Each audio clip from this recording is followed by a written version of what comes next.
क्या शिव पुराण या महादेव से रिलेटेड पुराण तामसिक होते हैं? नहीं, ऐसा मैंने बहुत से लोगों से कहते हुए सुना है कि शिव पुराण तो तामसिक है, विष्णु पुराण सात्विक है, ब्ला ब्ला ब्ला। और ऐसा नहीं है कि ये लोग इसे हमेशा बोलते हैं, नहीं बिल्कुल नहीं। ये इन लोगों के लिए हथियार के रूप में काम आता है। जब ये किसी मामले में हमसे जीत नहीं पाते तो ये वाला क्लेम करते हैं। पर इस क्लेम में कितनी सच्चाई है तो आज हम इसी के बारे में जानेंगे। तो इस वीडियो को लास्ट तक बिना स्किप किए देखना। तो चलो यार शुरू करते हैं।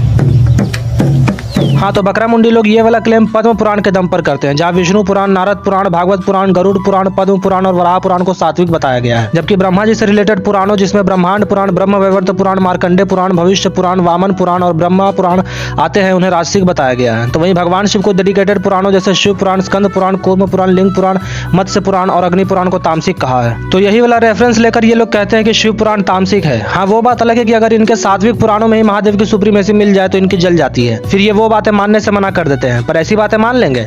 इनसे हटकर जरा स्कंद पुराण के इस वाले रेफरेंस पर नजर डालते हैं। तो यहाँ महादेव के शास्त्रों को सात्विक बोला गया है, वहीं नारायण के शास्त्रों जिसमें विष्णु पुराण, पद्म पुराण, नारद पुराण इत्यादि आते हैं, उन्हें तामसिक बोला गया है। तो अब क्या कहना है इन लोगों का? अरे कहना क्या होगा, विष्णु पुराण तामसिक प्रूफ हो गया और क्या, बात खत्म, सब कुछ प्रूफ हो गया, वीडियो भी खत्म। हटा। अरे रुको रुको, वीडियो भी खत्म नहीं हुई है, बोल दिया तो भाग मत जाना, अभी भी काफी कुछ बताना है। तो देखो यार, अगर आप वैष्णव ग्रंथों को देखोगे तो उसमें शैव ग्रंथों को तामसिक बोला गया होगा, वहीं शैव ग्रंथों में वैष्णव ग्रंथों को। तो ये चीजें होती रहेंगी। जैसे अब आप अगर उसी पद्म पुराण को देखोगे जिसमें शिव पुराण को तामसिक कहा गया है, उसी में आपको एक जगह लिखा हुआ मिलेगा कि सभी धर्म ग्रंथ विष्णु जी के अंग है, जिसमें शिव पुराण को उनका बायां हाथ और अग्नि पुराण को उनका बायां पैर कहा गया है। तो अगर शिव पुराण तामसिक है तो क्या नारायण के हाथ पैर भी तामसिक हो गए? नहीं ना। सेम इसी तरह महाभारत में कहा गया है कि रजस, सतत्व और तमस तीनों ही नारायण की आत्मा है। तो क्या नारायण की आत्मा भी तामसिक हो गई? नहीं, बिल्कुल नहीं। जैसे कि महाभारत में ही लिखा है कि रजस, सतत्व और तमस महादेव से ही शुरू होकर उन्हीं पर खत्म हो जाते हैं। तो महादेव, नारायण या फिर ब्रह्मा जी किसी भी गुण के अधीन नहीं है, ये सब इन सब से कहीं ऊपर है। अब जैसे आप नारद पुराण को ही देखो, जिसे पद्म पुराण के द्वारा सात्विक पुराण बताया गया है, उसी ने लिंग पुराण को सबसे श्रेष्ठ पुराण कहा है। मतलब इनके सात्विक पुराण ने खुद एक तामसिक पुराण को सर्वश्रेष्ठ कहा है। अब क्या कहें, तो क्या ये लोग ये बात मानेंगे? देखो यार, मैं यहाँ किसी विशेष पुराण, शास्त्र या उनके प्रधान भगवान को सात्विक या तामसिक प्रूफ करने नहीं आया हूँ। मैं बस यहाँ ये समझाने आया हूँ कि सात्विक, राजसिक या तामसिक के चक्कर में किसी शास्त्र को जज करना बिल्कुल यूजलेस है। इससे ज्यादा बकवास चीज मैंने नहीं देखी। मतलब अब हम तामसिक, राजसिक या सात्विक जैसी चीजों के बेसिस पर भगवान और उनके शास्त्रों को जज करेंगे क्या? फिर भी चलो एक सेकंड के लिए मान लेते हैं कि शिव पुराण तामसिक है, तो क्या शिव पुराण के तामसिक होने से महादेव की सुप्रीमेसी पर कोई असर पड़ेगा? हालांकि ऐसा कहकर वो लोग इनडायरेक्टली महादेव को ही तामसिक बोलना चाहते हैं। तो क्या तामसिक या तमोगुनी होने पर महादेव, नारायण या ब्रह्मा से छोटे हो जाएंगे? तो चलिए इस चीज को थोड़ी गहराई से समझते हैं। तो सबसे पहले आप महाभारत से ये वाला रेफरेंस देखो। यहाँ रजस और सतत्व तमस पर डिपेंड करते हैं, मतलब ये दोनों गुण तमस पर आश्रित हैं। अब इस बात को आप वेदों से समझो, पर उससे पहले आप ये जान लो कि तमस का मतलब होता क्या है। तमस का मतलब होता है अंधकार, डार्कनेस। और जब आप ऋग्वेद पढ़ोगे तो वहाँ आपको कुछ बिग बैंग टाइप का मिलेगा, यानी कि शुरुआत में कुछ नहीं था, सिर्फ अंधकार था, मतलब अंधेरा ही अंधेरा, अंधेरा ही अंधेरा हो। हाँ, तो शुरुआत में सिर्फ अंधेरा ही अंधेरा था, और अंधेरा यानी तमस। बाकी सब तो बाद में आए ना, मतलब सबकी उत्पत्ति तमस से ही हुई है। तो भाई इस हिसाब से यहाँ पर क्लियरली महादेव की सुप्रीमेसी आ गई है कि नहीं? वहीं श्वेताश्वतरोपनिषद, जो कि सबसे प्रमुख उपनिषदों में से एक है, वो भी सेम चीज कोट करती है, बस यहाँ डार्कनेस की जगह सीधा भगवान शिव लिखा है। तो अगर हम यहाँ पर भी बकरा मुंडियों का लॉजिक लगाएं तो भी प्रभु महादेव ही सुप्रीम साबित होते हैं। यानी कि अब यहाँ उन्हीं के लॉजिक से उन्हीं का खंडन हो गया है। मतलब तामसिक बोल देने से भी उनकी सुप्रीमेसी पर कोई असर नहीं पड़ा। तो ये तामसिक वामसिक का चक्कर छोड़ो, क्योंकि इससे कुछ भी प्रूफ नहीं होने वाला। जो सुप्रीम है वो सुप्रीम ही रहेंगे, फिर चाहे उन्हें सात्विक कहो, राजसिक कहो या फिर तामसिक कहो। इसलिए पढ़ाई लिखाई में ध्यान लगाओ, IAS वाईएस बनो और देश को संभालो, ठीक है? और वैसे भी सभी 18 पुराण जिनकी महिमा गाते हैं वो एकमात्र परमेश्वर शिव ही है। तो एक पुराण के तामसिक होने से सभी पुराण तामसिक हो जाएंगे। इसीलिए सभी पुराण तामसिक, राजसिक और सात्विक तीनों ही हैं। तो आई होप कि आपको ये समझ में आ गया होगा कि शिव पुराण तामसिक नहीं है, ये सब बकरा मुंडियों के चोचले हैं और कुछ नहीं। तो अगर अब कोई बकरा मुंडी या तामसिक वाला रोना रोता है तो वो अव्वल दर्जे का मूर्ख है।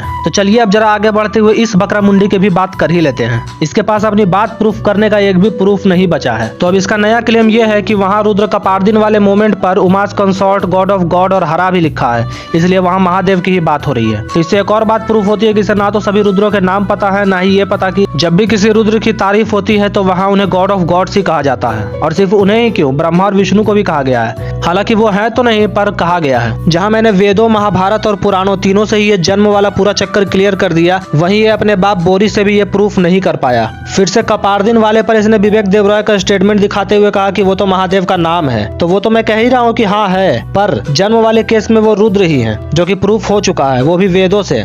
और वेदों पे कोई भी अर्लियर साइकिल ऑफ क्रिएशन काम नहीं करता।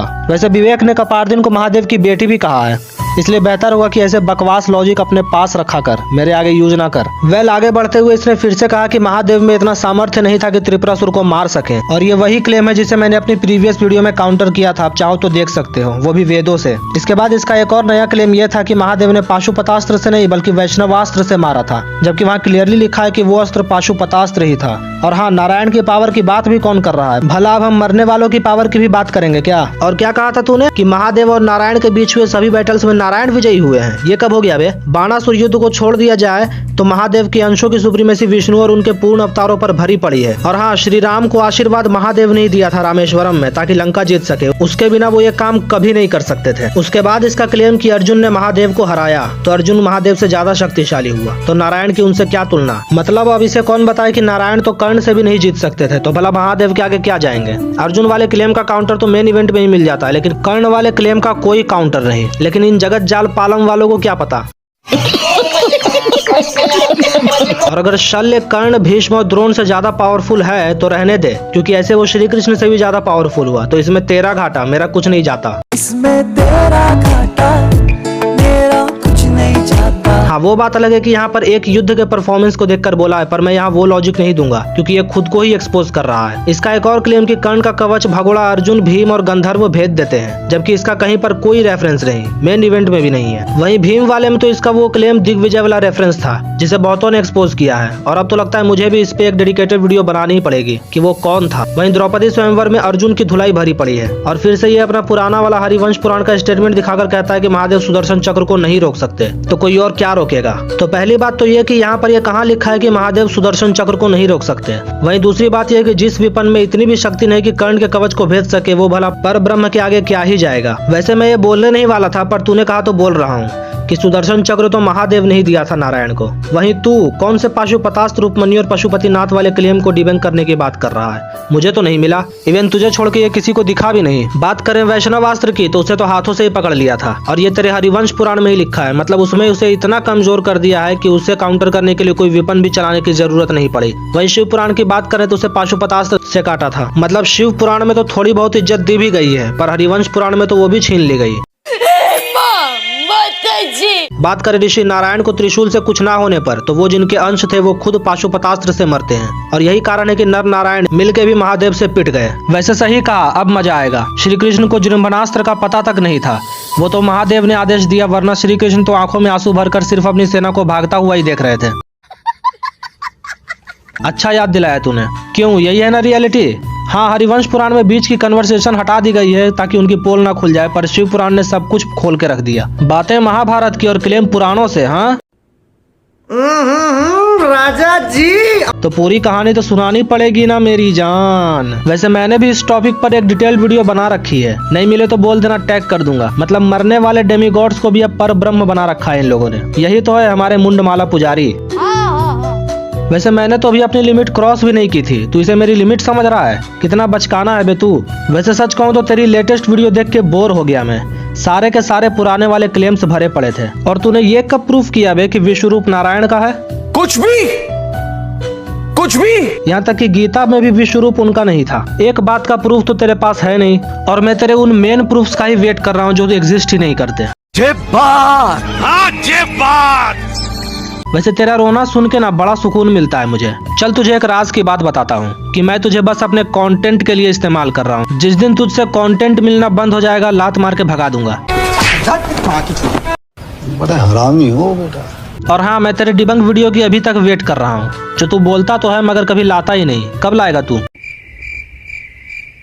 खैर, ये तो थी इसकी एक वीडियो की बकचोदी। अब बात करते हैं इसकी दूसरी वीडियो की बकचोदी की, जिसका टाइटल था दक्ष युद्ध में क्या हुआ था। हाँ, वही जिसे मैंने अपनी लेटेस्ट वीडियो में एक्सप्लेन किया था, वो भी महाभारत और यजुर्वेद दोनों से, क्योंकि उसी महाभारत में दो अलग अलग कहानियां हैं। पर हाँ, इसने कहा कि मेन इवेंट मायने रखता है। लेकिन एक सेकंड, अरे पर इन दोनों में से मेन इवेंट कौन है?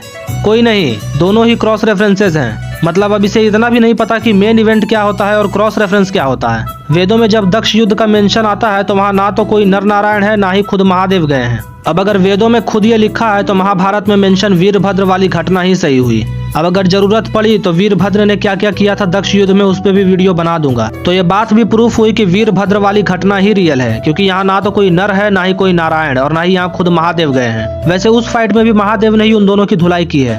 पढ़कर एक जगह भी ऐसा नहीं लगता कि ये दोनों कभी महादेव पर हावी भी हुए थे। और मैंने कहा था ना कि कोई मुझे दिखाए कि यहाँ कहाँ लिखा है कि महादेव को नारायण ने अपने बराबर का स्थान दिया है। इसके पास तो उसका तो कोई जवाब नहीं था, पर एक सड़ा हुआ लॉजिक जरूर था कि नारायण ने उनकी तारीफ की, इसीलिए उन्हें सम्मान मिला।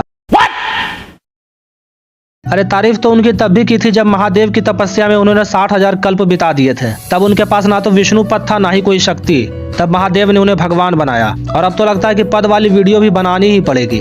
अपने पुराने वाले क्लेम्स को लेकर इसने फिर से ये कहा कि इंद्र ने वज्र मारकर महादेव का गला नीला किया। तो इसके इस वाले क्लेम को मैंने अपनी पहले ही इस वाली वीडियो में एक्सप्लेन कर रखा है, तो देख लेना। आगे ये इंद्र के फीट्स गिनवाते हुए कहता है कि वेदों से बताएगा तो हार्ट अटैक आ जाएगा। ओ रियली मेरे बच्चे, पर तू तो वेदों को फेक बोलता है ना, तभी तो वेदों से प्रूफ होने पर भी उसकी बातें नहीं मानता। जहाँ दक्ष युद्ध में तेरे नर नारायण और तेरा वो पशुपतिनाथ वाला क्लेम जिस पर तू आज तक रो रहा है, वो सब एक्सपोज हो गए थे, फिर भी तू उसे नहीं मान रहा।